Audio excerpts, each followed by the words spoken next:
오늘은 마태복음 20장 17절에서 28절까지 말씀입니다.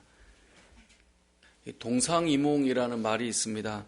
같은 곳에 누워있기 때문에 아주 가깝고 또 같은 꿈을 꾸고 있을 것이다 라고 생각을 했는데, 알고 보니 사실 다른 꿈을 꾸고 있는 상황을 동상이몽이라고 말합니다. 제가 설교를 하면서도 이 동상이몽이라는 사자성어를 종종 말씀을 드리기도 했던 것 같은데요. 그 이유는 하나님의 꿈과 우리의 꿈이 같이 가고 있는 것 같지만 달라 보일 때가 참 많고, 오늘 본문에 등장하는 예수님과 제자들을 볼 때도 그런 경우를 참 많이 느낍니다. 예수님은 지금 십자가를 말씀하고 있는데 제자들은 지금 세상의 어떤 권세에 크고 으뜸이 되는 그 자리를 바라보고 있는, 그러니까 서로 너무나 다른 것이죠. 오늘 본문의 내용을 보면 그렇습니다. 17절부터 예수님께서는 십자가에 못 박혀 죽으실 것에 대해 말씀하고 있습니다. 그래서 18절에 보면 인자가 대제사장들과 서기관들에게 넘겨짐에 그들이 죽이기로 결의하고 이방인들에게 넘겨주어 예수님을 조롱하고 채찍질해서 십자가에 못 박게 할 것이다라는 거예요. 그리고 3일 만에 부활하게 될 것이다. 지금 예수님은 아무 죄 없이 모든 인류의 이 죄와 사망의 권세를 깨실 십자가의 그 길에 대해서 말씀하고 있어요.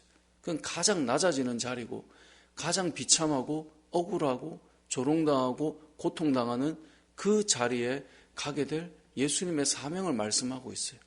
자, 그때의 제자들이라면 이미 우리가 앞에서 계속 봤잖아요.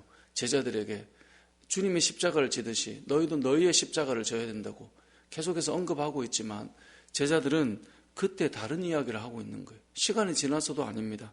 20절에 보면 그때에 라고 돼 있죠. 그때 세베대의 아들의 어머니가 그 아들들을 데리고 등장합니다. 그 아들들이 어느 포지션에 서기를 원하는가, 이제 그것을 말씀하고 있어요. 다른 본문에는 이 두 아들이 제자들이 직접 말한 것처럼 표현하기도 하고, 오늘 본문에 보면 그 어머니가 등장해서 말하는 것처럼 표현하기도 하고, 분명히 같은 자리에 있었던 것 같습니다. 그래서 원하는 것이 무엇이냐? 주님의 나라가 이루어질 것 같다는 거죠. 하나님의 나라가 이루어질 것 같은데 그때가 되면 우리 두 아들이 좌우편에 좀 앉게 해 주십시오. 그 말은 그만큼 좋은 포지션에, 그만한 위치에 으뜸이 되는, 예수님의 오늘의 표현으로 보자면 으뜸이 되려고 하는 그런 자리에 좀 앉고 싶은 것입니다. 그 말을 할 때 예수님께서 그 자리에 서기 위한 마셔야 될 잔이 무엇인지 설명을 해 주시면서 그것은 하나님께서 예비하신 자리다라고 말씀하셨어요. 근데 이 이야기를 들었던 제자들이 다들 어떤 감정을 가집니까? 24절에 보면 10제자가 듣고 그 두 형제에 대하여 어떤 마음이죠? 분하게 여겼어요. 자, 분하게 여겼다라고 하는 것은 이 제자들도 같은 마음을 가지고 있다라는 거예요.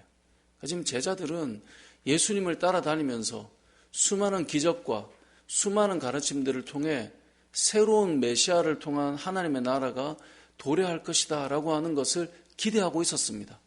그러면서 제자들로 부름받은 것에 대한 기대감과 또 그 자리에 있다는 것만으로도 뜨거웠을 것입니다. 그런데 그들의 마음의 은연중에 그래도 내가 이 자리에, 그래도 내가 이 정도 위치에 있으면 좋겠다는 마음을 다 가지고 있었던 것 같습니다. 그렇기 때문에 직접적으로 말을 했던 자들이나 그것을 듣고 있던 자들이나 다 같은 감정의 마음들을 드러내고 있는 것이죠. 근데 예수님께서 이러한 상황 속에 다시 한번 정리를 해 주십니다. 26절부터 28절까지 말씀인데요. 누구든지 크고자 하는 자는 섬기는 자가 되어야 한다. 이 말은 뭐예요? 앞에 나오는 제자들의 마음이 무엇을 원하는가를 지금 말씀해 주고 있는 것입니다. 그리고 27절에 누구든지 으뜸이 되고자 하는 자는 종이 되어야 한다. 이것은 앞에 나온 제자들의 마음이 무엇이 되고 싶어 하는지를 알려주고 있는 것이죠. 그러면서 예수님께서 오신 이유를 다시 설명해 주고 있습니다. 왜 예수님이 오신 이유를 설명합니까? 우리는 예수님을 따라가는 자가 되어야 하니까요. 그래서 이것입니다. 인자가 온 것은 섬김을 받으려 함이 아니라 도리어 섬기려 하고 자기 목숨을 많은 사람의 대속물로 주려 합니다. 예수님의 십자가에 대한 그 이야기를 다시 언급하며 마무리를 하고 있습니다. 25절에 보면 세상의 집권자들은 그들이 가진 권세로 임의로 할 수 있습니다. 그러니까 높아지고 싶은 겁니다. 자기 마음대로 휘두를 수 있고 자기 마음대로 백성들을 자기 뜻하는 대로 움직일 수 있다라고 세상의 권세자들은 생각합니다. 그러니까 올라가고 싶은 거예요. 그런데 예수님께서 가르치시고 있는 이 십자가와 주님이 가는 그 길은 우리가 함부로 마음대로 하기 위함이 아니라 기꺼이 섬기고 그들을 세워줌을 통하여서 그들을 살리기 위한 그런 주님의 길이라는 것을 말씀하고 있는 것입니다. 오늘 본문을 통해 우리가 기억해야 될 것은 예수님께서 우리를 위해 십자가를 지었다라고 하는 그 사건과 우리가 그 길을 따라가는 자들이기 때문에 예수님이 오신 이유, 많은 사람을 많은 사람의 대속물로 자기 목숨을 내어놓으며 그들을 살리셨던 것처럼 우리도 우리를 낮추고 종이 되고 섬기는 자리에서 많은 사람을 살리고 일으키는 주님의 제자의 삶을 살아가야 한다는 것, 그것을 기억하는 것이 주님과 함께 이 십자가의 길을 가는 삶이 될 텐데요.